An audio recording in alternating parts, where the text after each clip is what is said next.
नमस्कार विद्यार्थी मित्रांनो. तर सोशल मीडियावर जर आपण बघितलं, कायम कोणता ना कोणता ट्रेंड चालू असतो. कधी डान्सचा ट्रेंड, कधी गाण्याचा ट्रेंड, कधी काहीतरी स्टेप्सचा ट्रेंड. सध्या असाच एक ट्रेंड चालू आहे सोशल मीडियावर. तुम्ही 100% बघितला असेल. तो म्हणजे पाण्यामध्ये हळद टाकायची आणि जो प्रकाश पडतोय, बरोबर आहे, तो ट्रेंड तुम्ही बघितला असेल या पद्धतीने. तर सर्वांनी एकदा 1 मिनिट व्हिडिओ बघून घ्या.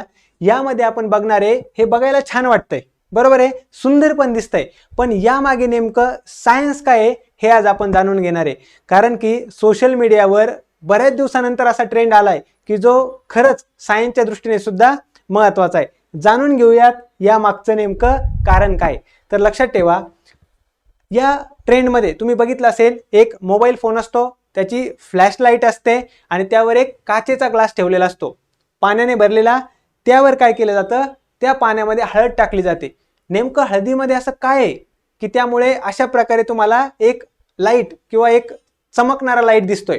तर लक्षात ठेवा, हळदीमध्ये एक कंपाऊंड असतं कर्क्युमिन नावाचं. कोणतं? कर्क्युमिन नावाचं कंपाऊंड असतं.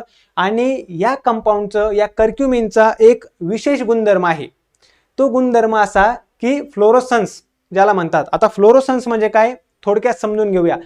काही पदार्थांमध्ये असे गुणधर्म असतात की ते एक प्रकारचा प्रकाश शोषून घेतात, ॲब्झॉर्ब करतात.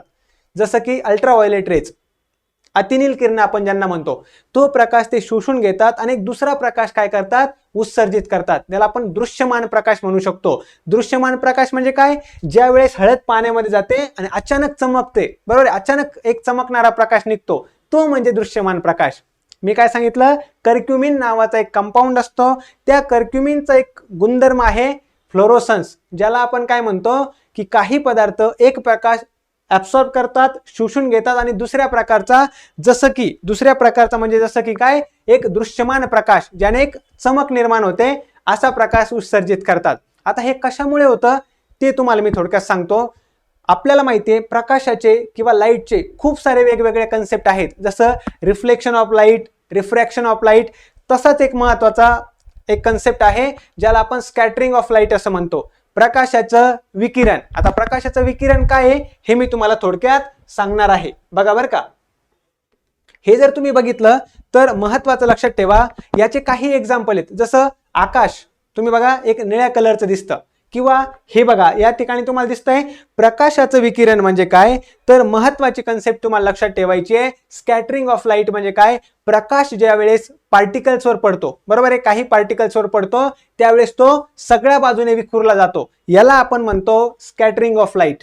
आलं लक्षात सर्वांना? आणि हीच कन्सेप्ट नेमकं या ट्रेंड मागे आहे. आता लक्षात ठेवा, काय केलंय, एक फ्लॅश लाईट आहे, बरोबर आहे, त्याच्यावरती एक ग्लास ठेवलेला आहे, काचेचा ग्लास आहे आणि पाणी. प्रकाश काय करतो, ज्या वेळेस त्या पाण्यामधून पास होत असतो आणि वरतून आपण हळद सोडतोय, तर मग हळदीच्या पार्टिकलवर प्रकाश जाऊन आदळतो.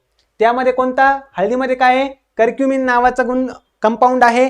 तर ज्या वेळेस हे हळदीचे पार्टिकल्स, कण प्रकाशाला जाऊन, प्रकाश त्यावर जाऊन आदळतो, त्याचं होतं स्कॅटरिंग, प्रकाशाचं विकिरण त्या ठिकाणी घडून येतं, बरोबर आहे. म्हणजे सगळ्या बाजूला तो प्रकाश विखुरला जातो. आणि कर्क्युमिनची फ्लोरोसन्स नावाची जी प्रॉपर्टी आहे, त्यामुळे तो प्रकाश दृश्यमान दिसतो. ही त्यामागची आहे कन्सेप्ट.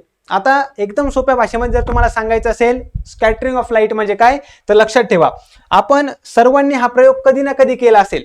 तुम्ही काय करा, एक काचेचा ग्लास घ्या, काय करा, एक काचेचा ग्लास घ्या, त्यामध्ये पाणी टाका, त्यामध्ये पाणी टाका. आणि आपल्याकडे बघा, आपण ते लाईटर खेळायचो, त्यामध्ये त्याला आपण काय म्हणतो, त्या प्रकारे इतकं असायचं, लाल एक प्रकारचा त्यातून लाईट निघायचा, बरोबर आहे, आलं लक्षामध्ये.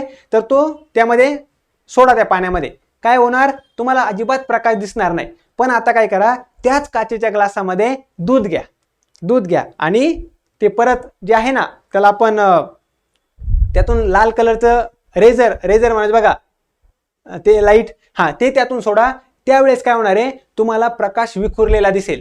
कशामुळे, या ठिकाणी होतं स्कॅटरिंग ऑफ लाईट. आता लक्षात ठेवा, हे होण्यासाठी सुद्धा जे दूध आहे किंवा जी शाई आहे, त्याला आपण कोलाइड्स असं म्हणतो, कलीलचा सगळ्यात मोठा गुणधर्म तुम्हाला लक्षात ठेवायचा आहे.